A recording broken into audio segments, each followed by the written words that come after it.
Hey guys, what's up? Back with another video, and today we're going to do a review of AEW All Out from August 31st, 2019. This is the second ever AEW pay-per-view. This is the last pay-per-view before they started AEW Dynamite. So let's get this on the way, shall we? We kick off the show with SDU of Frankie Kazarian, Scorpio Sky, and Christopher Daniels taking on Jurassic Express of Jungle Boy, Luchasaurus, and of course that pimp squeak Marco Stunt. This is a pretty fun opener. Daniels and Kazarian and Scorpio Sky had the advantage because they're a more experienced tag team as a trio. Jurassic Express are kind of new as a tag team at the time. Forgot how over Luchasaurus was around this time with the audience in the early days of AEW. Because I've been so used to him being the kill switch under the influence of Christian Cage. So I kind of forgot how over Luchasaurus was. He was amazing in this match.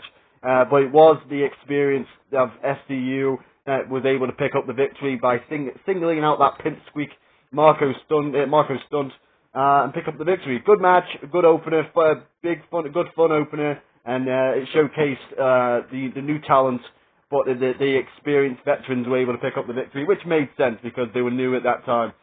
Next matchup, we had Kenny Omega taking on the Bastard Pac.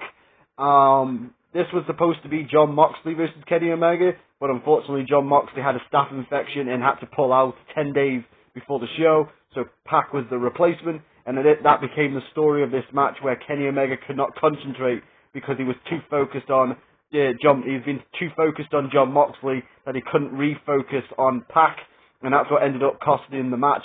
Pretty fun matchup. There was a couple of scary spots in the match where Pac and both Pac and Kenny Omega went for a dive to the outside, and their ankles hit the guardrail. I didn't want another case of the TK O'Ryan from one of the Ring of Honor anniversary shows where he completely busted his ankle on those guardrails. So it was a pretty scary moment, but both men were able to recover pretty nicely. Kenny went for the one-winged angel in the end, and he ended up getting caught in the brutalizer, and Pac was able to make Kenny Omega pass out to the brutalizer. So a surprising victory for Pac, surprising loss for Kenny Omega, but he was too busy focused on Jon Moxley that he wasn't focused on Pac, and he kind of underestimated Pac, and Pac beat him. So made a lot of sense. I really enjoyed this match. Awesome stuff right here. Yeah. Next matchup we have what was the match? Oh yeah, Darby Allin. I couldn't read my own handwriting for a second. We had Darby Allin taking on Jimmy Havoc, taking on Joey Janela in a, what was the match called? A Cracker Barrel Clash. And basically anything goes match with Cracker Barrels involved, sponsored by Cracker Barrels. It was these three nutters, these three crazy bastards in a anything goes match. You had tacks, skateboards, Cracker Barrels. You name it, if it wasn't nailed down, it was used, as the old saying goes. This match was fun. This match was just a whole lot of fun. I really enjoyed this match. I forgot that Jimmy Havoc actually won this match because, going by the three people involved in the match, Darby Allin, Joey Janela, and Jimmy Havoc, with Darby being the only one left in AEW in 2025. It's kind of a bit weird that Jimmy Havoc was the one who got the victory. In the early days of AEW. So, it was pretty cool match. Darby took some risks, as he usually does, and Jimmy Havoc was able to pick up the victory with a unique clothesline onto that kind of like the Rainmaker that Okada does. He did that onto the Cracker Barrel, smashing the Cracker Barrel, getting the pin. Good match, good fun match, very fun. Darby's crazy, man. These fucking three bastards are fucking crazy. Anyway, next matchup we had the best friends of Chucky T and Trent Beretta taking on the team of Stu Grayson and Evil Uno representing the Dark Order. This is the very first version of the Dark Order, where Evil Uno is kind of like he's kind of like the leader, and they've got like these creepers at ringside. Not the best version of the Dark Order. The crowd didn't really seem into it. And it kind of was the low point of the show. I didn't really care too much about this match. The winner of this match got a bye in the first round of the tag team tournament that they're going to do to crown the tag team champions going into AEW Dynamite on the October 2nd. But yeah, the Dark Order versus Best Friend match, I didn't really care too much. It felt like a match that would have been probably on AEW Dark, when that started. But, they were trying stuff, and this one was something that just didn't work for me. The Dark Order do pick up the victory, and, so they get a bye in the tournament, and, Orange Cassidy also. Orange Cassidy made an appearance and saved Trent from being kidnapped by the Dark Order at the end, which was very weird. But, it was kind of like I would say the debut of Orange Cassidy, but I think he was in the Casino Battle Royal at Double or Nothing in the pre-show of the very first AEW show. So yeah, probably the low point of the night was this match right here, but we're going to move on to the next matchup, which is Hikaru Shida taking on Riho. Try not to say it in the thingy because I think Jim Cornette and all those other people has kind of ruined the name of Riho for me, because they pronounce it Riho, and they do it like a very squeaky voice. So I try to stop myself from saying it that way, even though I don't listen to Jim Cornette very often. So, but that's been pasted into my head so much with the Riho. So anyway. That aside, this was an excellent match. Really enjoyed Shida and Riho in this matchup. The winner of this match, of course, went on to face Nyla Rose on the Dynamite debut in Washington D.C. to become the first ever Women's World Champion. And yeah, it was a pretty fun match. It was very weird to see Shida as the heel.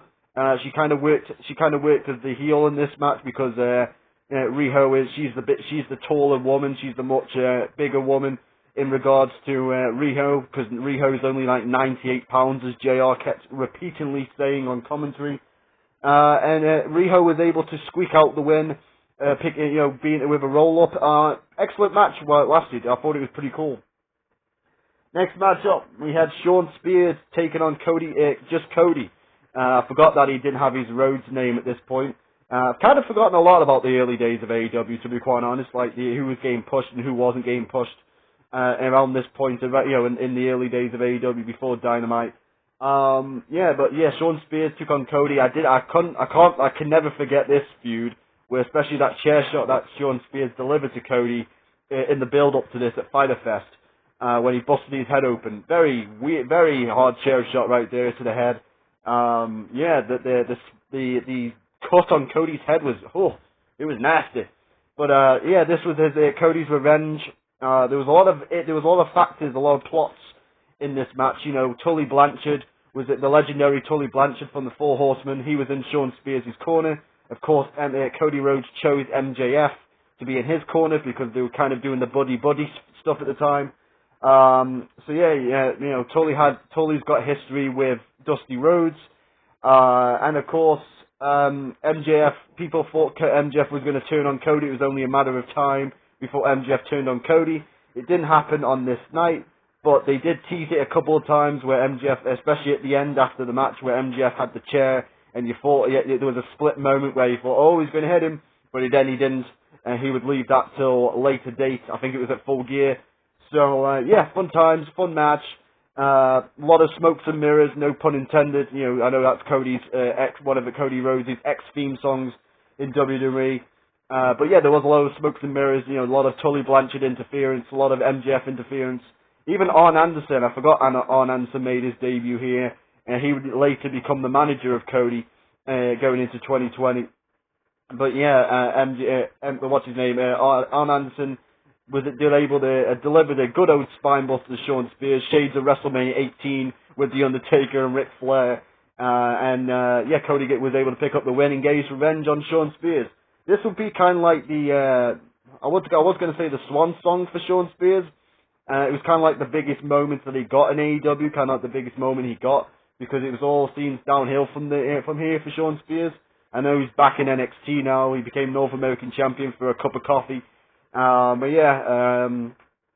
was what it was. Yeah, I think he had a good performance here against Cody Rhodes, and Cody was able to pick up the victory.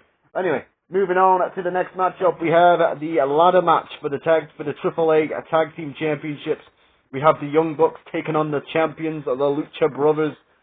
This match was fucking crazy. This is my match of the night. Awesome stuff right here from the Lucha Brothers and the Young Bucks. It was it was exactly what you imagined. Crazy spots, Canadian destroyers off of ladders, awesome stuff. Nick Jackson almost died when he when he got thrown off a ladder, and his feet caught the ropes, and as he was going over the top rope, and he came crashing down and almost went head first through a table. It was pretty scary, but also a fucking awesome spot. Knowing that he survived, I can actually enjoy that spot, knowing he survived. It was pretty fun spot.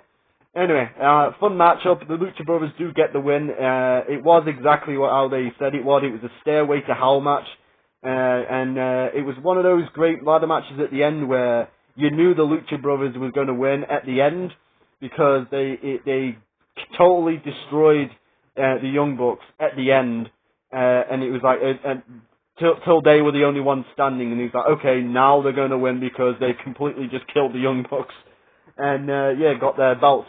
So pretty cool stuff right there. And of course, at the end, after the match, they didn't really get time to celebrate. I wish they would have gotten time to celebrate because it was a pretty fucking fantastic match. But they didn't really have too much time to celebrate because the debuting Santana and Ortiz debuted pretty impressively. They beat up both teams, and great debut for Santana and Ortiz. It really pains me to see this debut though, because I was like, man, they had so much potential.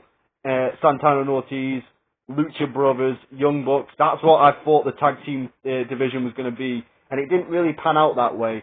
And unfortunately, it is what it is. But it was really still a good debut for Santana and Ortiz, and a really fantastic match. My match of the night with the Lucha Brothers and the Young Bucks.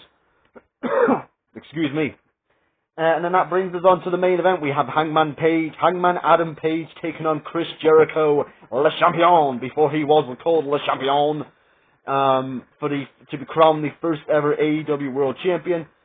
This match was pretty decent. I mean, coming after the ladder match, it had a lot to live up to, and I feel like for the first 3/4 of the match, the crowd wasn't really that into it, and I was starting to feel a little bit tired because it was a long show. I think it was like 3 hours and 52 minutes overall the show was, so I was starting to get a little bit tired, but and I knew, kind of my brain was like, oh, it's the last match, I can start to settle down now, and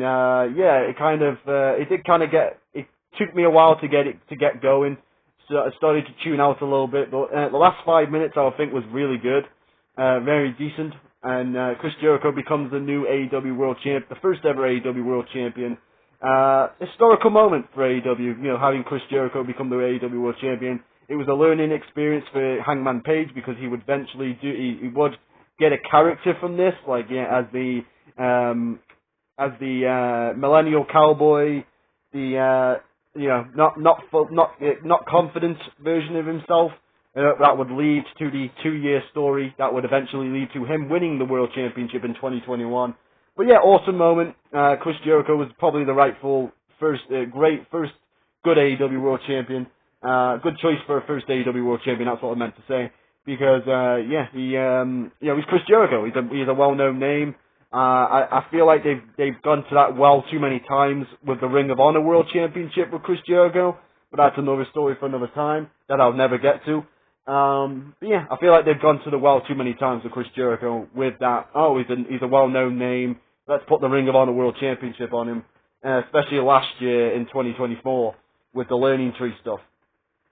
Anyway, overall, I thought it was a great pay-per-view. Apart from the Dark Order match, I really didn't care that much about that Dark Order match. I'm going to give this pay-per-view an 8 out of 10. Thanks for watching, guys. I don't know when the next one of these will be, but until then, guys, I'll see you again next time.